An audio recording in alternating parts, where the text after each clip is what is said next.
Hello, APUSHers, Mr. Ristow here. We are going to be going through the notes here. This is the video lecture for Chapter 8.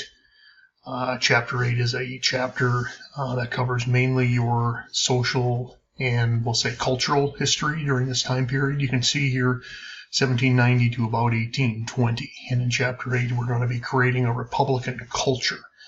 So thus far, if you remember, we've been dealing primarily with the Washington, Adams, Jefferson administration. We talked a little bit about James Madison and even the War of 1812. So this chapter, like I said, is going to be looking mainly at what's taking place with people and society and things like that. So let's get right to it.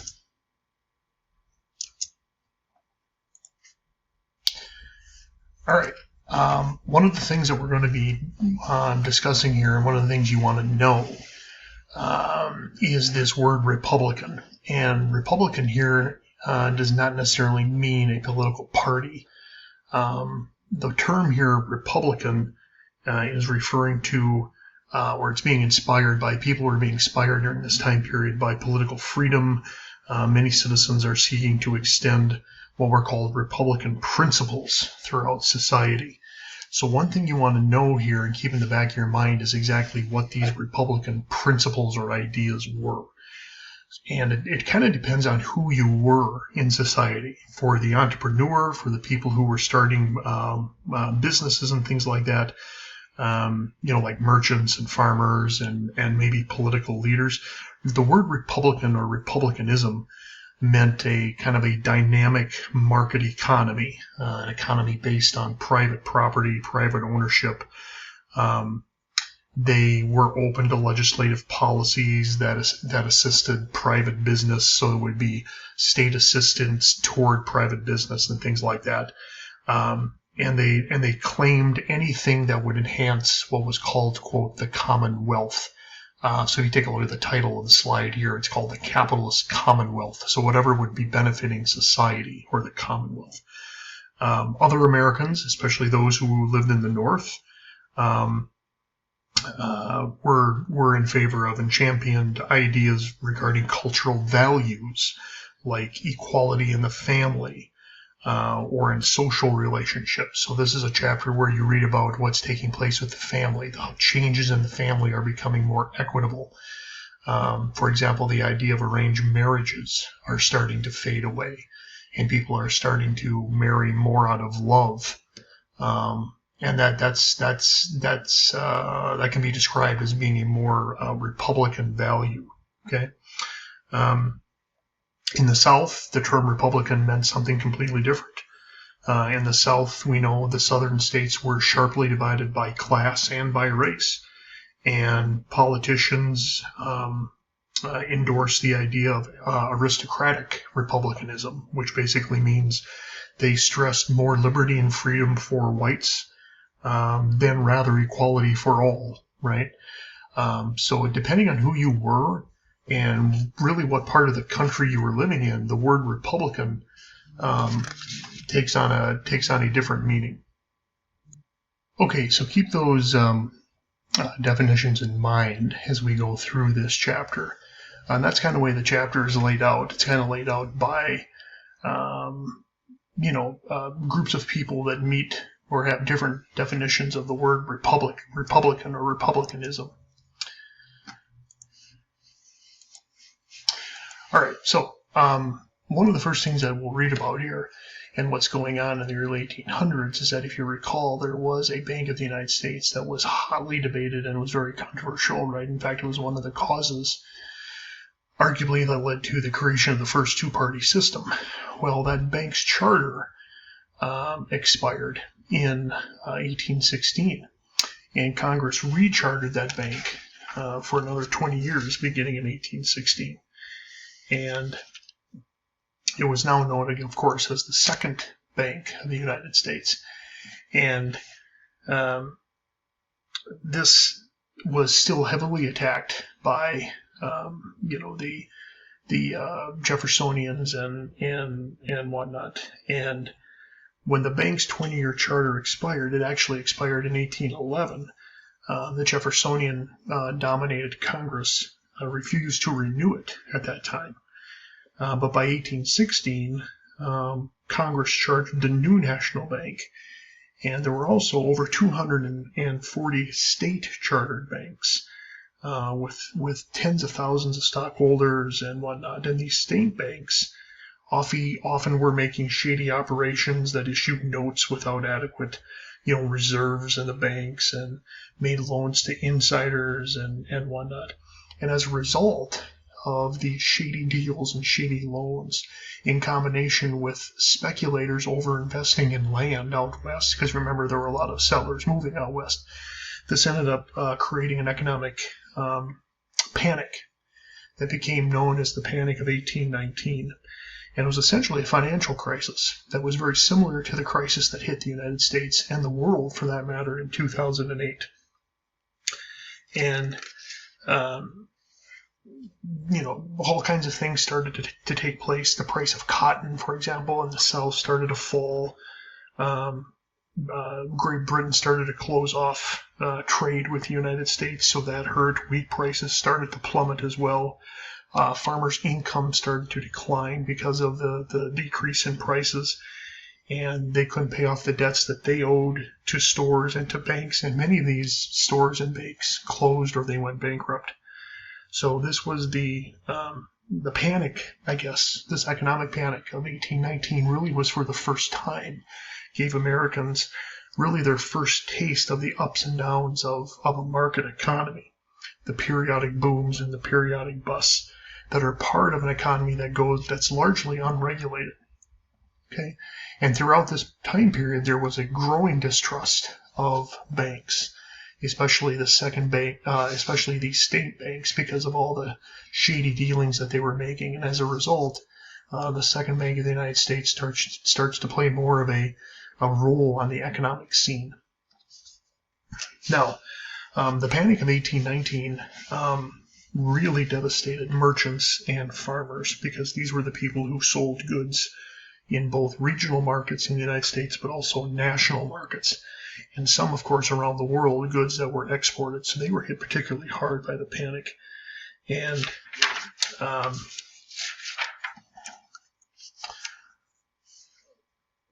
as a result, more and more of the manufacturing started to move from out of the home and into these early buildings or these early institutions known as factories. And this took place over the period of about 20 or 30 years, beginning in around 1790 or so. So originally, if you recall, beginning in the 1790s, merchants would bring in their raw materials, they would hire farm families to process them, and then they would hire other families to come up with a finished manufactured product. Okay, but as technology improved, new technology initially played kind of a minor role in producing a boom in consumer goods, especially in the textile industry or the clothing industry. And until about 1810 or so, most of these textile factories and other industries were household-based systems, where farm women and children would, for example, produce the raw materials, and then for example, they would, spin machine comb strands of thread into yarn, and then that yarn would be sent to other homes, where the looms would take the yarn and spin it into clothing. And that was the case up until about 1815 to 1820. But by 1815 and 1820, manufacturing started to grow, and it offered farm families a new opportunity, but also new risks. But the new opportunity, of course, was to be working in these early factories that we see kind of dotted throughout New England and the eastern seaboard. Okay, and the economy started to turn from an agrarian home-based or household-based network system into one of a more manufacturing, factory-based production system, especially in New England. Okay, New England and the West largely became the focus on livestock, particularly in Cincinnati. Many of the forests throughout the Appalachian part of the United States were removed, especially in the north, to make way for manufacturing. And like I said, textile mills that were once clothing and whatnot that were once made in the home were now being made in factory institutions or buildings, and they tended to center more around water. And eventually, canals and rivers would be built in order to transport these newfound products around the country. So that brings us kind of to the transportation system. The expansion of this new capitalist market also improved transportation methods, and government would play a crucial role in building these new transportation systems. So for example, I think your book will tell you that from about 1790 to about 1820, Massachusetts, for example, the government there would issue bunches of charters to private corporations to build what were called turnpikes. In other words, these were toll roads where you would pay to use that road, which then in turn that money would be revenue that could be collected by the government to use for other projects. The most famous turnpike at the time was the Lancaster Turnpike. And what these turnpikes did, these were kind of like your early highways, is they of course connected the interior parts of the country to of course the coastlines, right? And they also increased trade. So they greatly increased the regional economy in the north and New England, and this was a project. These transportation projects, these infrastructure projects were heavily endorsed by men like Henry Clay, a person I've talked about before. And not only did we have overland transportation, we also had water transportation as well. Was even quicker and cheaper. So as soon as canals started to be built and steam started to be used for the steamboat in the early 1820s and 30s, we really started to see many more products being produced and transported. More state governments would be funding many of these projects, and private entrepreneurs would be digging ditches and shallow rivers and constructing canals and things like that, especially through Tennessee and Kentucky and Ohio and Indiana and Illinois. Okay. So the Commonwealth system was created. It's a term that's used to describe the idea of state assistance, state government assistance, in order to charter and to grant basically permission to private corporations to the building of banks and the building of turnpikes and the building of canals. These were all companies that were helped created and funded by state government. And this, if it sounds familiar, and that it should, because it really reflects the ideology of mercantilism, right? If you remember, that's what the British did. Mercantilism, remember, essentially was government-assisted economic development. Well, that's what's going on here in the early part of our country's history. It's just like when Parliament used the Navigation Acts to spur on British economic prosperity. American state legislatures passed many, many laws and incorporated many businesses to increase, remember I mentioned the Commonwealth, what was good for the country. Okay? And this was done largely under the Supreme Court. The Supreme Court ruled in favor of expanding business. The idea of eminent domain is found in our Constitution. The idea that the government can take over property as long as it's fairly compensated for to the owner. And the state legislature started to follow suit, especially after the Supreme Court said this was okay. So the Commonwealth system then is essentially based on the ideology of mercantilism. The idea that government should provide aid and was providing aid to help foster private businesses. And like I said, it's based on the mercantilist ideology.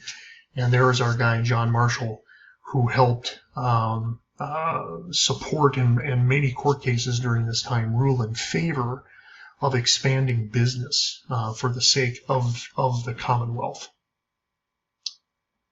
All right, so we start to move then toward a more democratic Republican culture, right? One that is based on a free and open market economy.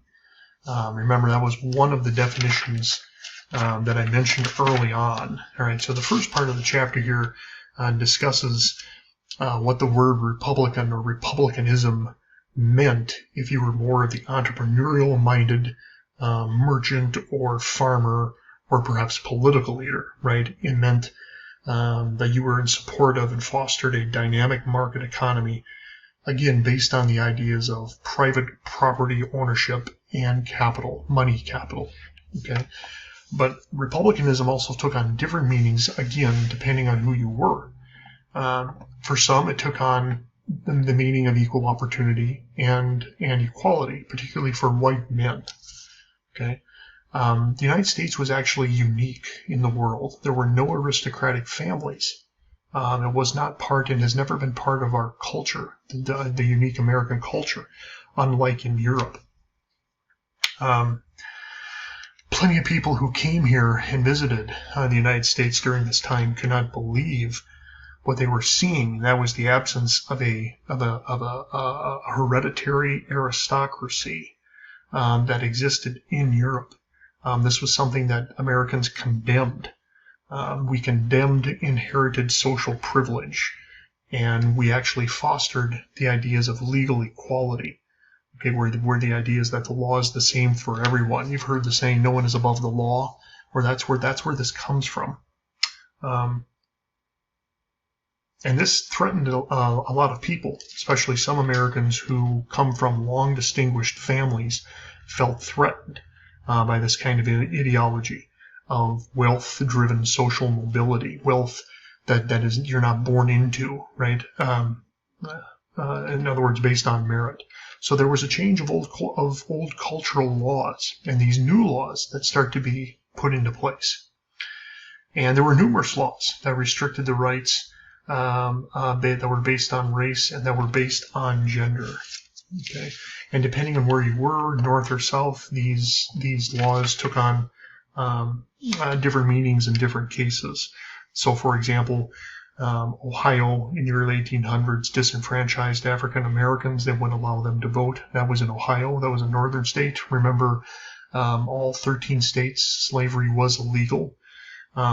In New York, for example, in the 1820s, you had to own property, or the property holding requirement to vote was removed eventually, but it was placed on black voters.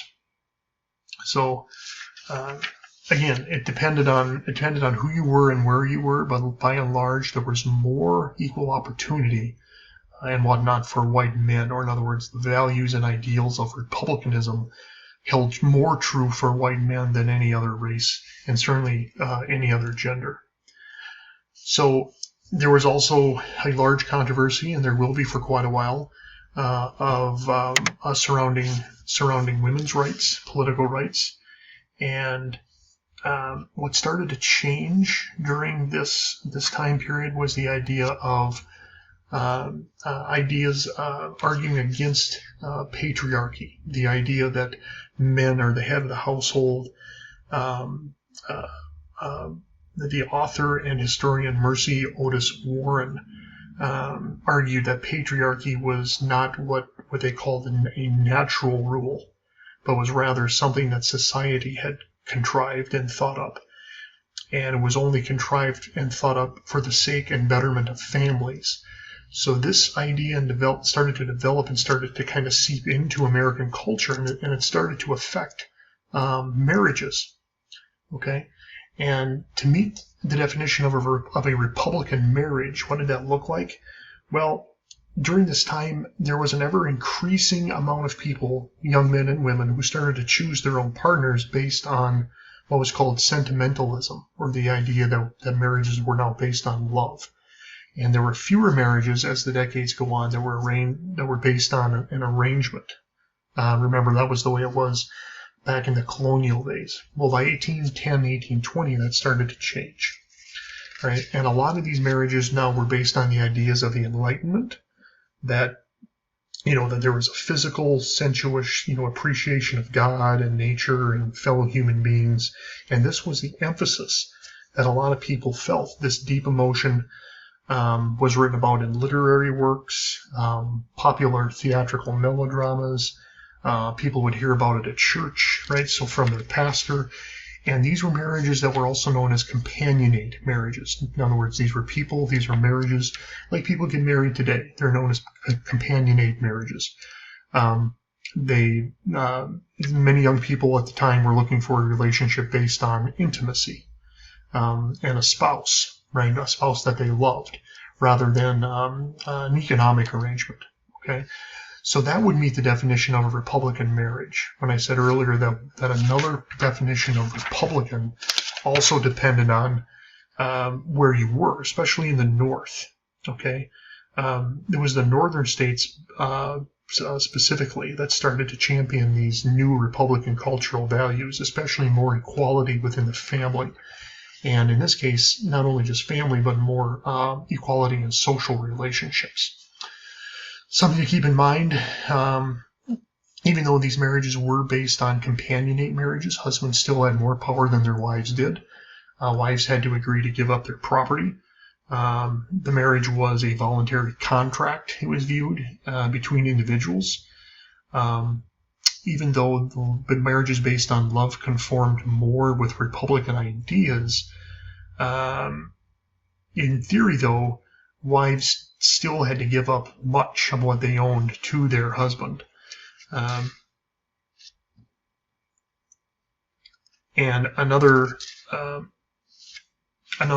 concept or theme or term you want to be here familiar with is the idea of Republican motherhood. And we saw this term early on, back in colonial days and even after the Revolution. Most American women had spent their adult years working as farm wives, as we know, bearing and nurturing children. It was during this time period, actually, that the birth rate, especially in northern states, starts to drop significantly. So, for example, typically in New England, for example, a typical woman would have anywhere between 8 and 10 children. But by this time, in 1810 and 20 and whatnot, women are starting to have 6 or less children. And this is just simply known as a demographic transition. And there were several causes for this that your book talks about.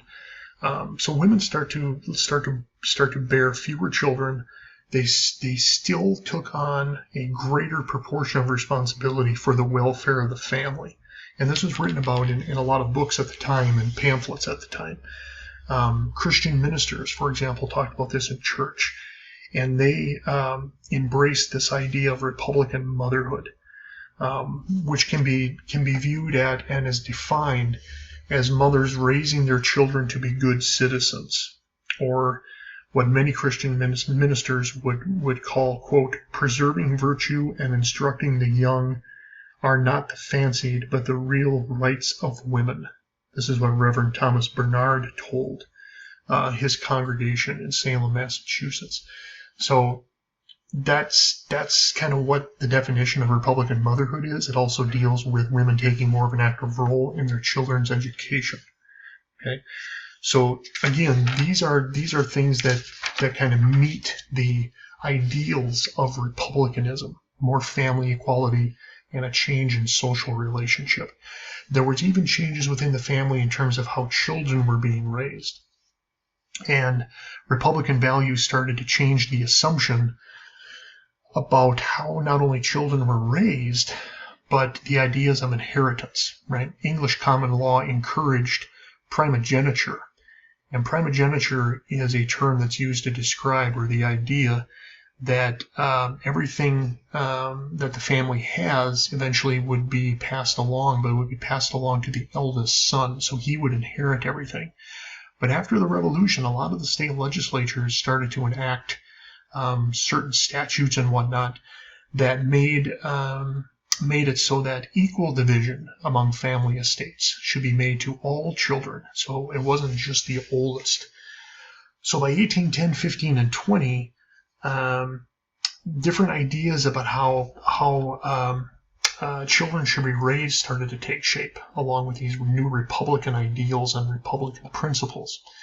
One camp argued that children should be raised in a very encouraging environment, very independent, and not only should they be encouraged, but they should be like I said, independent. It was up to the parent to develop the child's conscience, to be self-disciplined, to have some, sense of responsibility. And this you found also called the kind of a permissive child rearing viewpoint or approach. The other camp believed in a more authoritarian approach, where that children should be or should learn that children should or they learn best when they submit to a parent's authority, and not to arguments or persuasions. Okay, so one is more encouragement, and one is more, the parent is still the boss. And there were debates during this time as well over education, and many of those debates centered on around Thomas Jefferson's viewpoint that all Americans, Jefferson advocated education for Americans, all Americans, or white Americans anyway. And there were more schools actually that were located in the North as opposed to the South. And that was due in large part because state constitutions in the North supported more for education than those in the South did. Okay.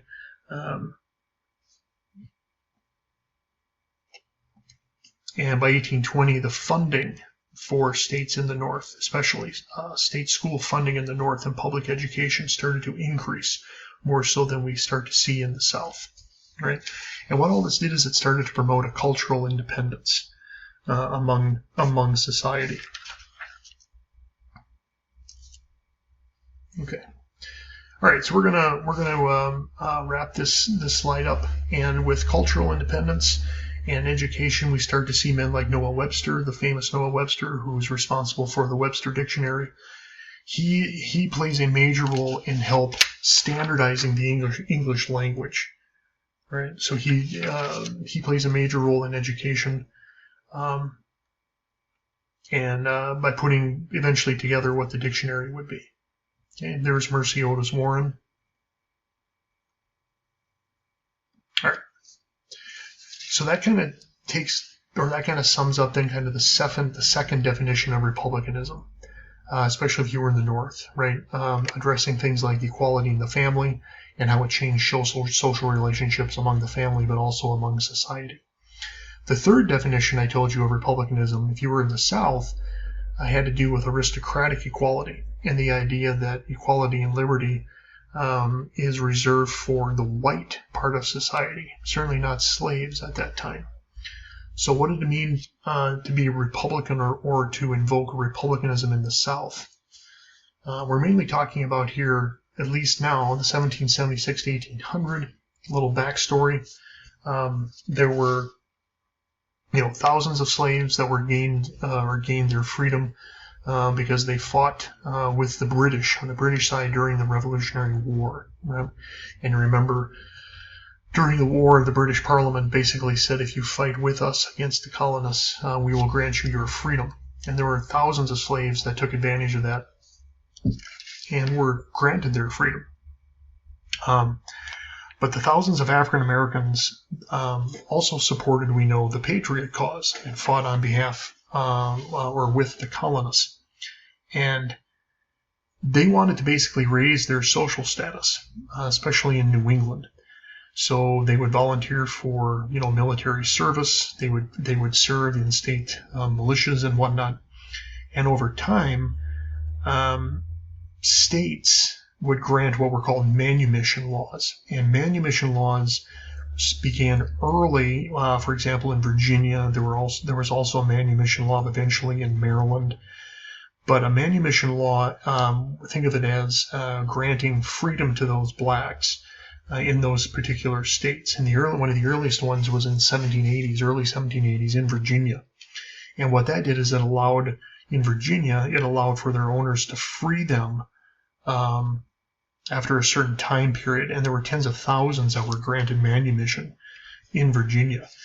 And eventually, these states in the North, many would grant manumission laws, and gradual emancipation. And this is how we start to see many of the northern states become states that were known as quote-unquote free states as opposed to the southern slave states. Okay? And this really begins, like I said, around 1782. Okay? Coupled with the manumission laws and state legislatures, you had groups of people like the Quakers. The Quakers, remember, lived in Pennsylvania largely. They were a pacifist group, but they were also anti-slavery. So you take their ideals and you combine those with what the Enlightenment was teaching, and these developments and ideas, this philosophy of the Enlightenment, largely challenged the widespread belief among whites that Africans were inherently inferior to Europeans. You had men like John Locke saying that slavery was slavery that should not exist. Because that blacks were not inherently inferior to whites. So you had the Enlightenment-influenced Americans here, especially in the North, starting to question whether or not slavery should exist. And that's where you get some of these manumission laws, you get the gradual emancipation. And there was another reason as well, and that was the Second Great Awakening, which we'll talk about here shortly. Okay, so even though in the North, many of these states are starting to become free, free blacks still faced, of course, significant discrimination, right? There were, as late as 1810, there were still as many as 30,000 blacks throughout the northern states that were still enslaved. Free blacks, faced severe prejudice from whites in terms of job competition, racial melding. For example, Massachusetts, the judges, the judicial court system there abolished, even though they abolished slavery in Massachusetts, they would go on to reenact a statute that prohibited whites from marrying blacks. So even though these laws starting to slowly come into place, they still face significant discrimination in society. And then, of course, throughout the South, you had slavery that was largely defended. The Virginia legislature, like I said, passed a new manumission law in 1792. And in that law, remember the original one was passed in 1782, but in that 1792 law, the view of slavery was now one of which where it was a, quote, a necessary evil. All right, so that changed the perception completely. And many of these slaveholders in the South owned more than 100 slaves. Political leaders now are arguing that slavery, like I said, is a necessarily evil that is mandated or required to maintain white supremacy and to maintain a planter lifestyle. And debate in the South over emancipation largely ended around 1800. And this was when the Virginia legislature and authorities, I should say, squashed an uprising that was staged by one Gabriel Prosser. It was the Gabriel's Rebellion, who was an enslaved artisan, and he basically took 30 of his followers and staged a slave revolt, and were eventually hanged for starting the rebellion. And the one thing you want to remember about slave rebellions is that, like all slave rebellions, generally speaking, slave laws that were passed as a result of the rebellions were more harsh after the rebellion had taken place. Slave laws never got better after rebellion. If anything, they always got worse.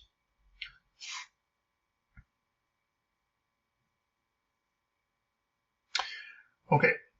So as far as slavery goes, continuing on with aristocratic republicanism, it was during this time where we start to see the North and the South to slowly grow apart.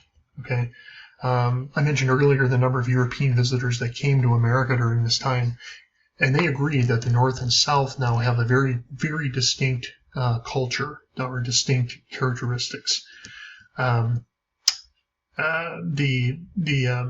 The number of people, especially from Great Britain, labeled New England as a home of, to religious fanaticism, for example, but also basically said that the northern states seemed to be better educated, People there were, quote, more intelligent than those that he met in the South.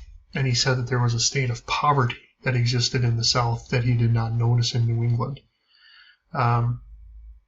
Some Southerners worried that, for example, human bondage, the idea of slavery, would corrupt white society.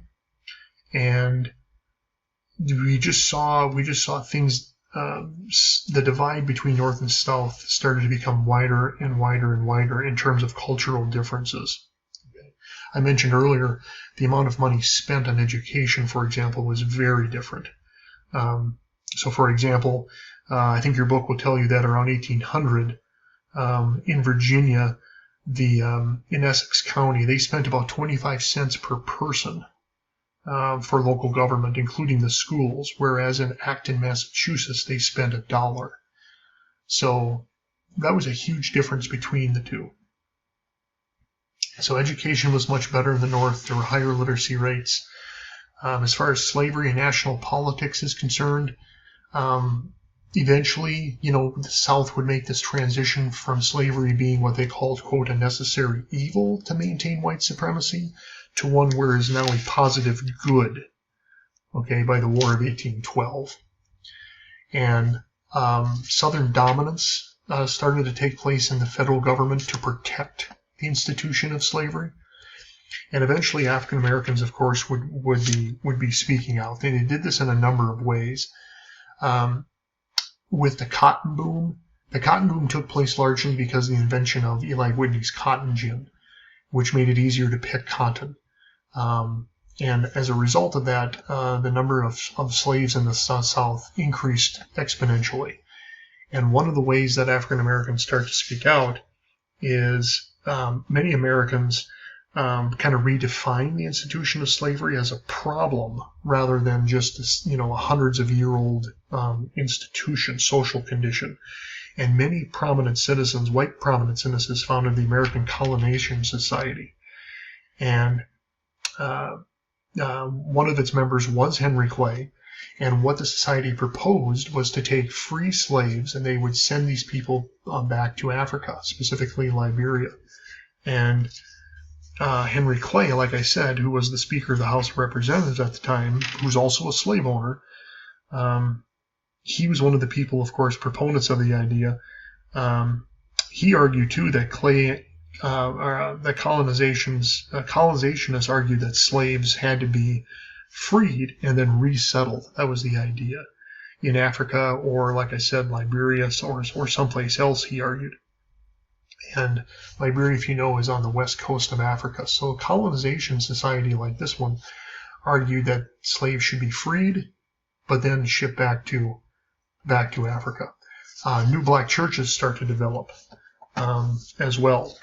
For example, the Methodist Episcopal Church in America starts to form, and it would only take a few years before there were many actually African American churches. So what you have to know, what's really important to hear, is what takes place politically in terms of slavery and how the country is starting to deal with slavery now. All right. When the new Constitution was drafted, it was one of those things that the writers decided to kind of kick the can down the road and deal with the problem at a later date. Well, the later date comes in 1820, and the American Colonization Society and these colonization efforts were a huge failure. And what that would lead to is this huge battle over slavery. There were many warnings that slavery needed to be addressed, and it centered on early on in the state of Missouri. When the state of Missouri applied for statehood, right? Missouri has now met the requirements for statehood. It has the set number of people in its population. It has a state legislature, so it applies for statehood. Remember, Missouri was part of the Louisiana Compromise, and it applies for statehood as a slave state. Now, the problem that this leads to is that it would now create an imbalance in the number of slave states and free states in the Union. There would now be 12 slave and 11 free. Well, to solve this problem, James Talmadge, who was a congressman from New York, supported statehood for Missouri, but he said only if its constitution banned the entry of new slaves and provided for the emancipation of existing people. So even though that sounded really good, the state of Missouri would reject the Talmadge Amendment. And this is in essence what it said. It basically was calling for a gradual emancipation of slaves in Missouri. And Missouri said no. And as a result, the northern majority in the House of Representatives, and basically Congress, denied the territory of Missouri's admission into the Union, okay, at this time. The South hated the idea because they saw it as a step towards ending all of slavery, right? And you can imagine if you're in the South, that's your viewpoint. If he's suggesting there be a gradual emancipation of slaves, that's just the first step in ending slavery throughout the entire South. So now they're left with trying to find a solution, right? Because here's Missouri wanting to become a state. We already had some person, James Talmadge, come up with a solution. Both sides hated the idea, so now what? Well, in the end, the agreement was in Congress, went on for 2 years until 1820, when Henry Clay, that's our guy again, devised a series of political agreements known as the Missouri Compromise. And in that compromise, he proposed that Missouri be added as a slave state. Maine, who was also on the verge of applying for statehood, Maine, which remember was part of New England, from Massachusetts would break apart and be added as a free state. So that would take care of the imbalance. So there would now be 12 slave and 12 free states. The other part of this compromise would say that slavery would be prohibited above the 3630 parallel line. And there's a nice map on page 269 that I encourage you to look at.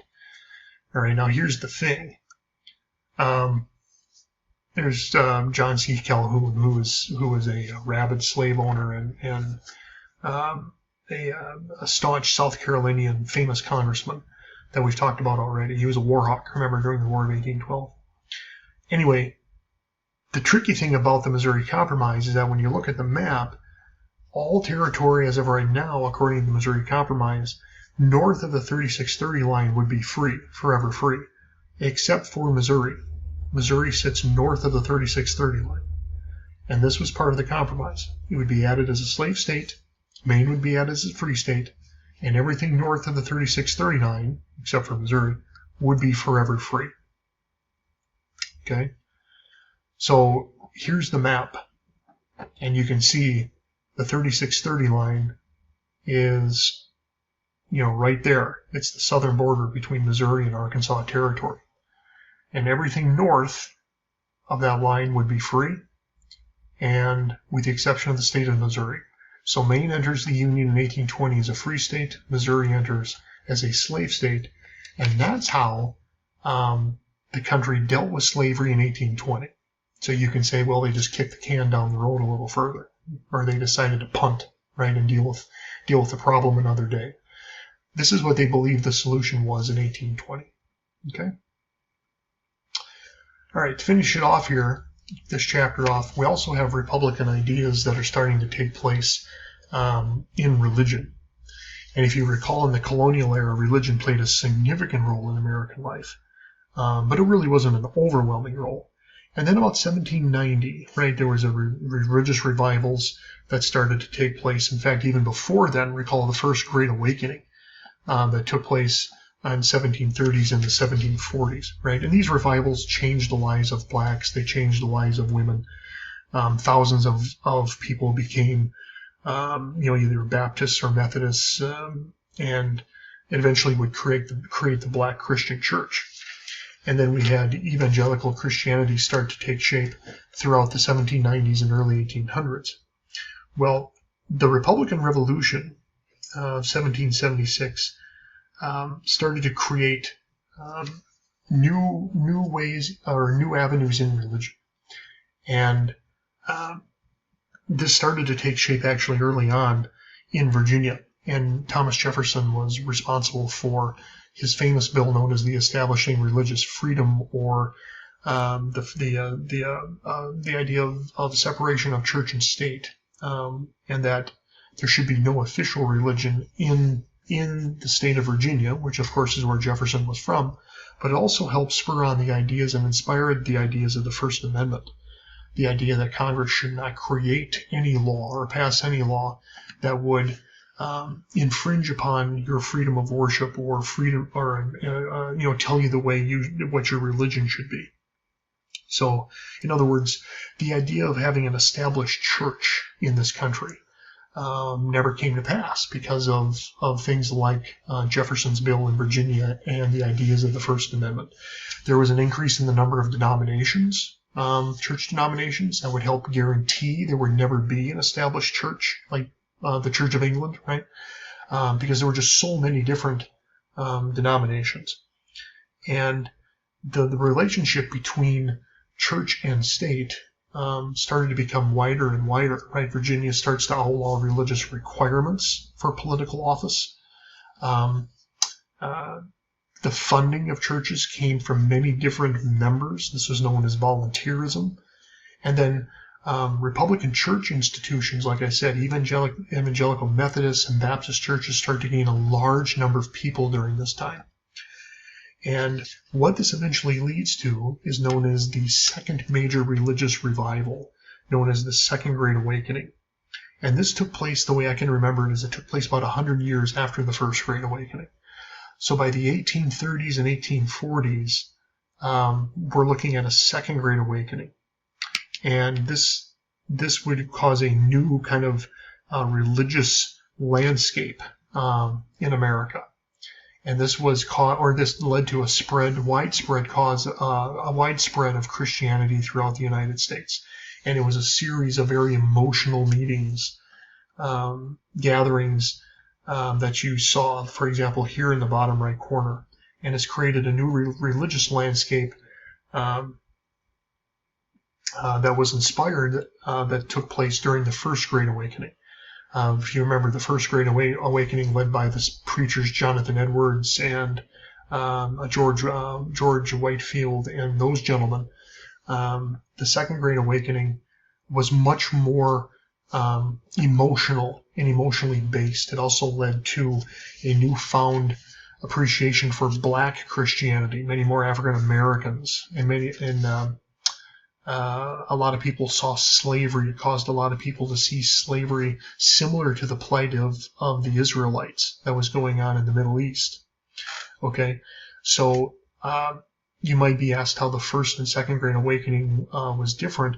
The Second Great Awakening also affected women differently. There are many more women that were involved, but it also was much more emotionally charged and was much larger than the First Great Awakening was. In other words, it affected many more people.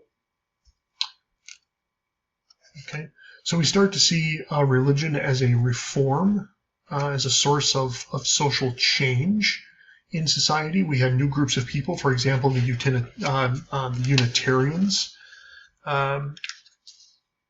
were created, and they believed in rational thought, which is something that spread, of course, from Enlightenment thinking, because that was based on rational thought. And many churches started to reject the idea of predestination, which was the idea, remember, that we are all predetermined. God has predetermined everyone who gets into heaven or not, and that's already been predestined. You're chosen at birth. And the Second Great Awakening encouraged people to better the world, to make the world a more humane place. All right, and this will lead to social groups like the Humane Societies. Women would take on new religious roles. There would be other groups too that were created. For example, one organization known as the Shakers, and they were led by Mother Ann Lee. And we'll talk more about these religious groups when we get into chapters 9 and 10. But these groups would promote celibacy. They would promote more women's rights.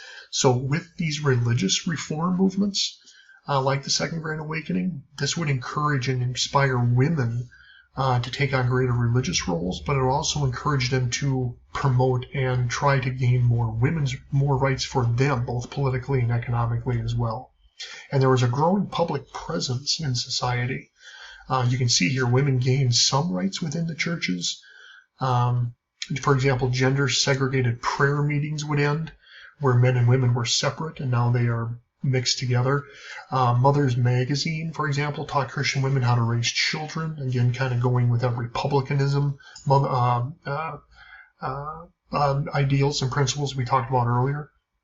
And women like Emma Willard, who was very outspoken, advocated for the universal education of women as well. So a quick recap. Make sure you know the term Republican motherhood, okay? The role of women within the family. What does it mean to have Republican ideals and whatnot within the family and equality within the family? What the role of the mother was, all right? Slavery, how slavery started to turn, especially in the South, in the southern states, from what they called a necessary evil to maintain white society, white supremacy, to one of a positive good by 1820 and 30. Remember what the Talmadge Amendment was and the Missouri Compromise. That's important. When Missouri applies for statehood, what was the question going to be? How we were going to resolve the issue of slavery. James Talmadge puts his amendment forward. That is shot down by the North and South. And then Henry Clay comes up with the Missouri Compromise that seems to temporarily, at least, answer the question about slavery. Make sure you can describe the Second Great Awakening, the new religious revival that takes place in the States around 1830, 1840. Okay? Know how it was different than the First Great Awakening. There were more denominations that came about because of the Second Great Awakening. It was much more widespread. There were more rights for women because of the Second Great Awakening. These are all differences when asked to compare it to the first. Okay? And it inspired people to improve other areas of their life, which was not necessarily a side effect of the First Great Awakening. So these are three big consequences of the Second Great Awakening. Okay, so that's about it, you guys. I know there's a lot there. It's kind of a long lecture, but there is a lot in Chapter 8 to kind of decompress and absorb. So hopefully if you're watching this will help. And that concludes Chapter 8, all right? And we will see you again, and I'll come to you again probably in another video lecture soon. All right, take care, everybody.